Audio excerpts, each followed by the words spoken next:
All right, so we're going to take a step back and take a look at how we go about implementing the use of the line color, the line thickness, and the fill color. And I'm realizing that I didn't include this in a previous video, so I'm kind of backtracking right now. All right. So where you start when you're adding new features to a class, you're trying to find which level to put it in. In this case, we want these things like the line thickness and the color and the fill color, the line color and the fill color, to all be part of the base class. Okay. So if we go to our Shape2D class, then these are the changes that I made to implement this. Inside the default constructor for shape, I've added a few more instance variables. You'll see that there's a fill color, there's a line color. It's not on your screens? Yeah, there's a fill color, there's a line color. So I'm back in Shape2D. Here's the default constructor. And I've added 3 new instance variables. One is the fill color, one is the line color, and one is a flag to say whether or not it's filled. So you'll have to add those private instance variables to your list here in the middle of the class, right here. I've added these 4 actually. I created something called line width so that you can specify how many pixels wide you want your outlines of your shapes to be.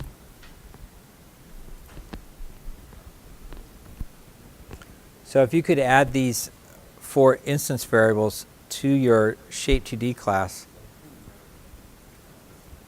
that will allow you to track these per shape.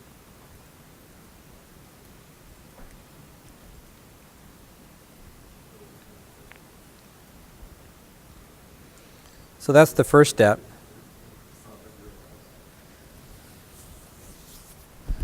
The next step is to create the accessors and mutators for these new instance variables.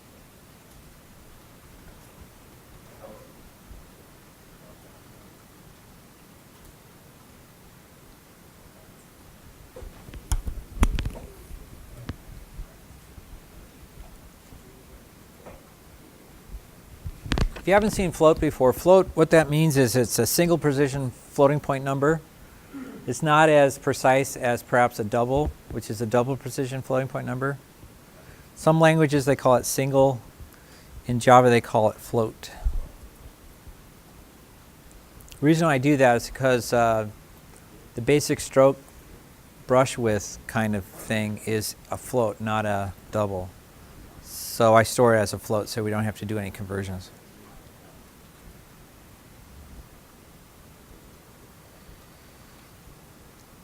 So how do you add the accessors and mutators? We just go to the refactor menu, you say encapsulate fields, and then it gives you the list of all the instance variables. I've already created mine, but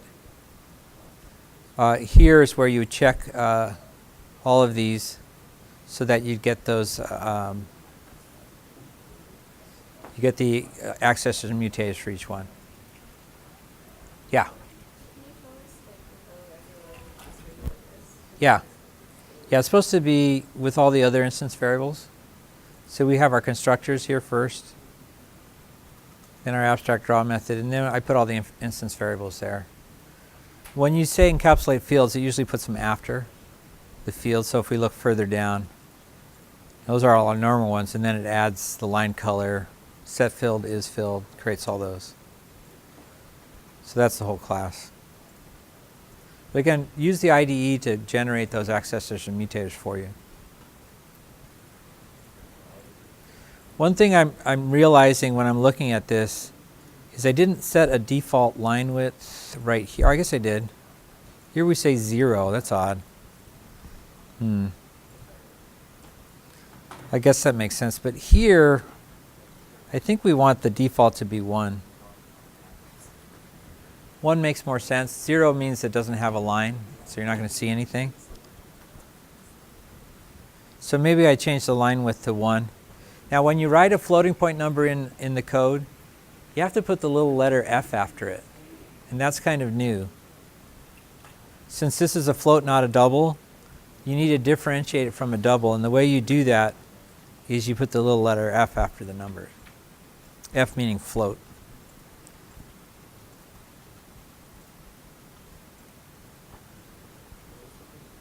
So I would change that to 1 there. This one up here, I'm hesitant, but I think we want this to be 1 as well. We'll just assume that the border of each of these shapes is going to at least be 1. If they want to change it later, they can. But we're just going to assume 1 right now.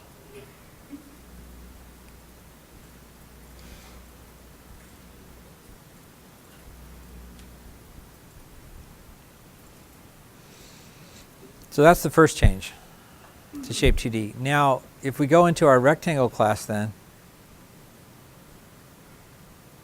that's our first class that we generated. We've got to look to see what changes were made because of that. So nothing really changes there. But here's where the changes kind of creep in, is starting here. We need to add this line, these 2 lines, to every draw method that we have in our shape libraries. So Arc, if you could lower your voice just a little bit. Yeah.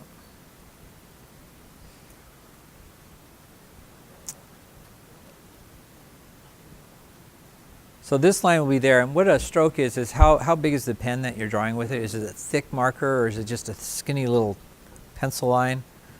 We go and get that line width that we had set for that shape, and we create a basic stroke out of it, and then we set the stroke. Now when you set something in G2, it remembers. So if you fail to set it the next time you draw something, you're still going to get that same pen width.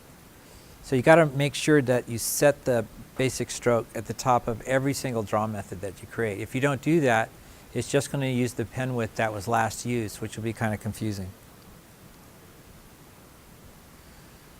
The next thing we do is we say, well, we got to figure out whether this shape is supposed to be filled or not. So we ask this question, is filled, which is an accessor. It's just kind of, looks kind of weird because it doesn't have the word get into it. The reason why it says is filled instead of get filled is because filled is a Boolean. It already has a value of true or false. So the nomenclature there, when you're programming and you have an instance variable that's a Boolean, in its accessor method, instead of saying get filled, it says is filled. Makes a little bit more sense English-wise. So if it's supposed to be filled, then we go and get the fill color from the shape 2D, and we set that as the next drawing color for the G2 object.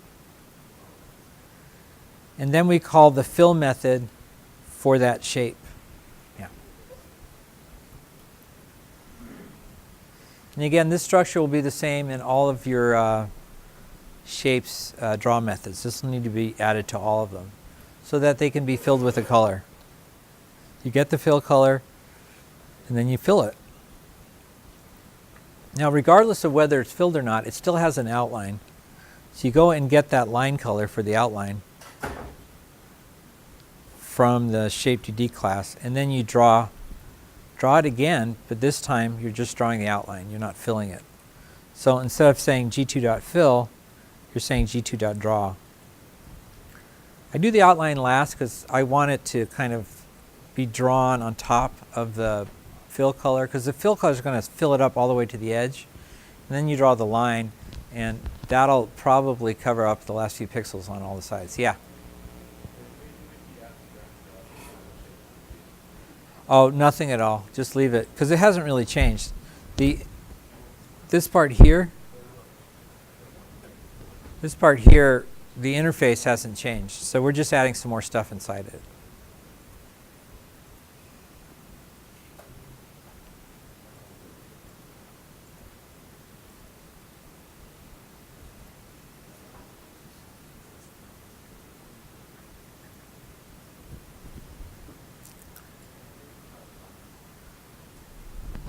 And again, that's what I was doing in the ISO triangle, is I was calling these methods so that you could draw it both filled and outline. Yeah. Problem? Yeah. process.